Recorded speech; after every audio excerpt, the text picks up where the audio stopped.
Bonjour à tous et bienvenue pour un nouveau The Anime. Installez-vous confortablement, on se détend et on profite avec ce petit récap des animes qui ont continué leur diffusion pendant ce printemps plus que compliqué. Certains diront que ça ne compte pas comme un anime puisque c'est une production sino-japonaise.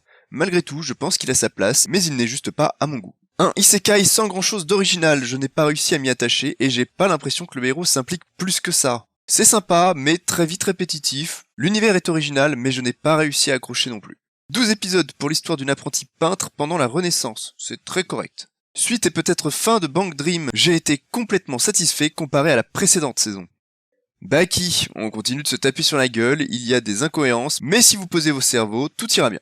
Un peu d'action, des scènes géniales, j'ai adoré, 3 étoiles. Bien que très attendu, bien fait et pas mou du genou, je m'attendais quand même à mieux. Alors que ça ressemble à du slice of life, les derniers épisodes étaient très lourds, j'ai adoré. J'étais complètement passé à côté la saison précédente, alors j'ai dévoré les 2 saisons en un temps record, et je peux vous dire que je ne regrette pas. 12 épisodes vraiment bons, de l'humour à l'action, avec des graphismes qui ne correspondent pas à ce dont on est habitué, mais qui m'ont beaucoup plu, je vous le conseille. La saison été 2020 risque d'être très chargée puisque la crise sanitaire a annulé ou retardé bon nombre de sorties, alors ouvrez l'œil pour ne pas passer à côté d'une petite pépite. On se retrouvera donc à la fin de cette saison pour un The Anime rempli de 4 et 5 étoiles, je l'espère.